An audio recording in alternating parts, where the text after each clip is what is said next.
વિદ્યાર્થી મિત્રો, અહીંયા આપણે વાત કરીએ છીએ ધોરણ 11 નામાના મૂળ તત્વ વાર્ષિક પરીક્ષાનું પરીક્ષા માળખું.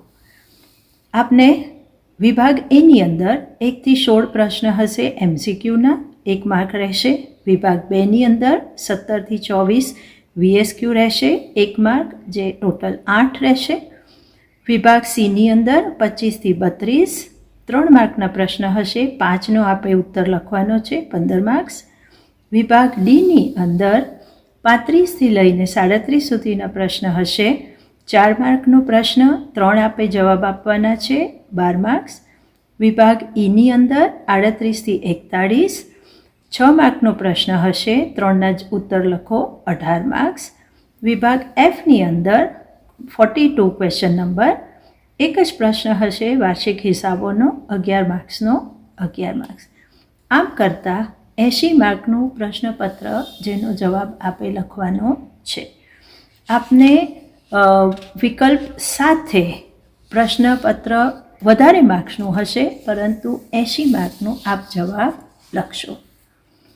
એવી જ રીતે હવે આપણે ચર્ચા કરીએ આંકડાશાસ્ત્રની.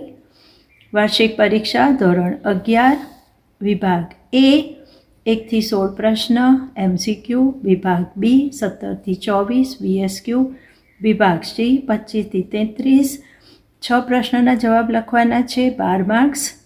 વિભાગ D 34 થી 43 3 ગુણ હશે, 7 પ્રશ્નોના જવાબ લખવાના છે, 21 માર્ક્સ.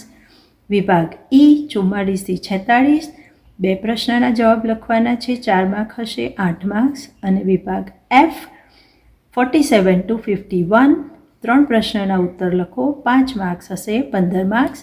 આમ કરીને 80 માર્ક્સનું આપનું પેપર હશે.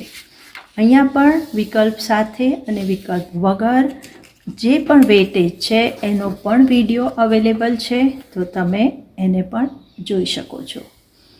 હવે આપણે જોઈશું આંકડા અર્થશાસ્ત્ર વાર્ષિક પરીક્ષા. વિભાગ A 1 થી 16 MCQ, વિભાગ B 17 થી 24 VSQ, વિભાગ C 25 થી 36 9 પ્રશ્નના જવાબ લખવાના છે, 2 માર્ક્સ, 18.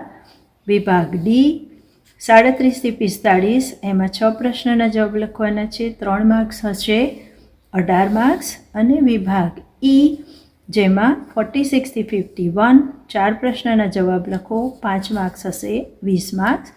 આમ કરીને 80 માર્ક્સનું આપનું પ્રશ્નપત્ર હશે.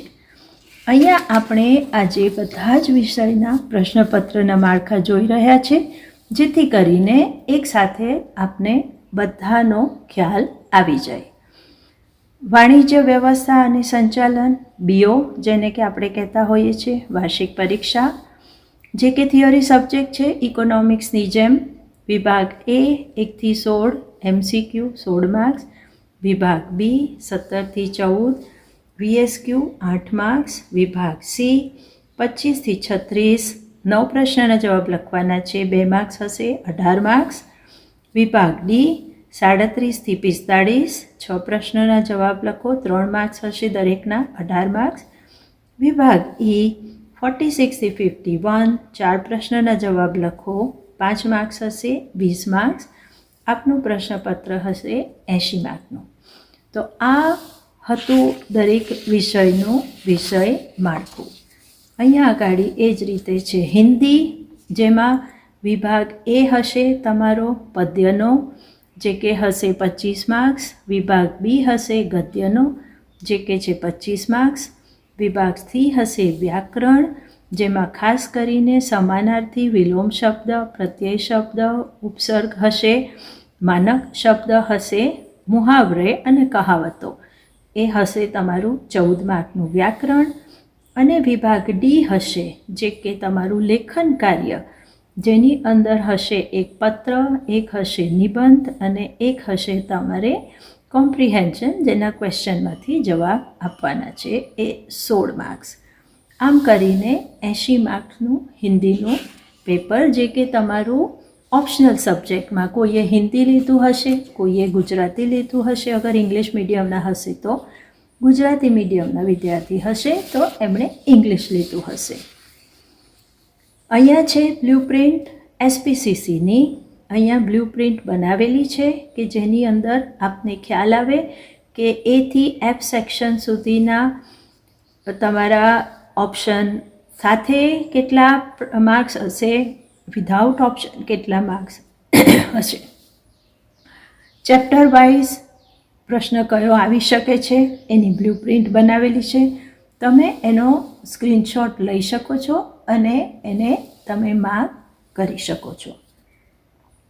80 માર્કનું પ્રશ્નપત્ર હશે. વિભાગ A 16 માર્કના MCQ, વિભાગ B 8 માર્કના VSQ, વિભાગ C જેમાં કે 6 પ્રશ્નના જવાબ 2 માર્ક પ્રમાણે 12 માર્ક્સ, વિભાગ D જેમાં કે 4 પ્રશ્નના જવાબ 3 માર્ક્સ 12, વિભાગ E જેમાં કે 3 પ્રશ્નના જવાબ 4 માર્ક્સ 12 અને વિભાગ F જેમાં કે નોર્મલી પત્ર પૂછાતા હોય છે 4 માર્ક આપે લખવાના છે, 5 માર્ક્સ 20. આમ કરીને 80 માર્કના ક્વેશ્ચન આન્સર આપે લખવાના છે. ટોટલ પેપર હશે 108 માર્ક્સનું.